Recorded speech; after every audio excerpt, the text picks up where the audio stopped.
beda agama. Di era kenabian Nabi Muhammad SAW sudah jelas ada tuntunan dan diberikan pencerahan secara psikologis, ya, secara juga pendekatan sosial.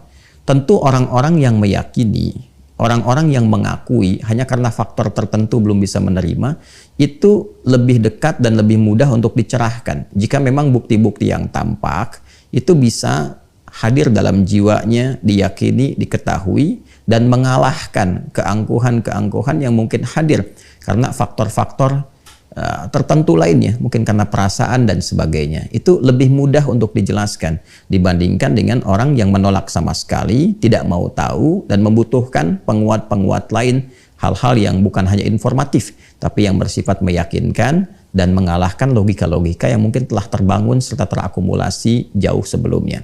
Maka dari itu, Al-Quran memberikan sifat bijak. Yang pertama, bagi golongan ahli kitab, Allah Subhanahu wa Ta'ala menurunkan firman-Nya. Terdapat nanti di surah yang kelima, surah Al-Ma'idah, di ayat yang kelima. Surah yang kelima, di ayat yang kelima. Di antara rangkaian ayat ini, Allah memberikan satu ketentuan khusus bagi kalangan ahli kitab. Wal muhsanatu minal ladzina utul kitaba min qablikum. Dan khusus bagi golongan perempuan ahli kitab. Wal muhsanatu minal ladzina utul kitaba min qablikum.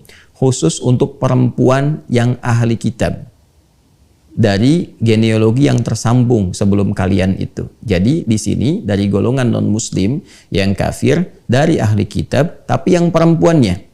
Bagi laki-laki muslim yang ingin memang merajut tali pernikahan kekeluargaan dengan tujuan menjaga diri, menghindarkan dari perbuatan zina, hal yang tidak baik, bukan untuk menyalurkan orientasi seksual tanpa aturan atau memelihara perempuan dengan perlakuan yang tidak layak, tidak benar. Kata Al-Quran, khusus bagi pria-pria muslim yang memang serius berumah tangga untuk mewujudkan hikmah-hikmah kehidupan berumah tangga, sakinah, mawaddah, rahmah, memberikan bimbingan yang benar, boleh pria muslim itu menikahi perempuan dari kalangan ahli kitab. Ingat ya, ingat baik-baik bahwa redaksinya pria muslim dengan perempuan ahli kitab, tidak sebaliknya. Jadi yang dibenarkan adalah jika ada prianya, laki-lakinya muslim, perempuannya ahli kitab. Jadi bukan perempuannya muslimah, laki-lakinya ahli kitab, bukan. Jadi laki-lakinya muslim, perempuannya ahli kitab.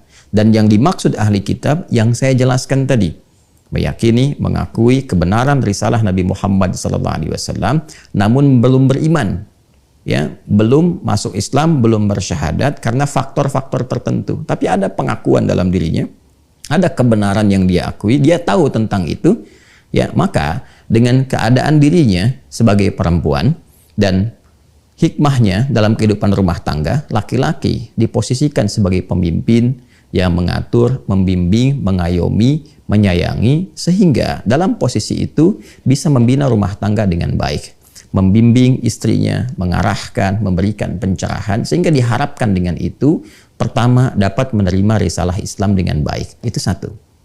Yang kedua juga, meminimalisir konflik-konflik yang mungkin terjadi dalam kehidupan rumah tangga, sehingga dengan itu, potensi-potensi untuk tetap bisa memberikan nafkah, kebaikan-kebaikan, perlindungan, dan kemuliaan lain dalam kehidupan rumah tangga yang mendekatkan pada samara, itu lebih dapat terwujud. Sebaliknya, Islam melarang tegas bagi perempuan muslimah untuk menikah, berumah tangga, ya, berhubungan secara formal, ya, dan apalagi non formal, itu sangat dilarang, ya kan?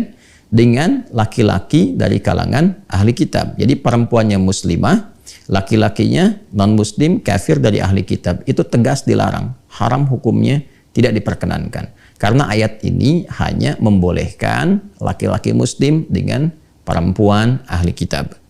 Ya, apa hikmahnya? Ya, berkebalikan dari apa yang tadi diuraikan. Karena laki-laki itu sifatnya dominan, dikhawatirkan nanti mengendalikan yang perempuan muslimahnya. Kemudian juga bisa terancam dengan beberapa hal. Ya, ada yang terkait dengan materi, ketika materi tertahan, jadi kemudian tekanan. Ya, ada yang terkait dengan aspek-aspek lainnya, perlindungan, dan hal-hal yang menjadi tugas-tugas laki-laki dalam kehidupan berumah tangga. Jadi ini murni untuk penjagaan dua hal. Satu, akidah. Ya, yang kedua adalah kemungkinan-kemungkinan besar untuk mendekatkan kepada aspek samara. Ini terkait dengan ahli kitab.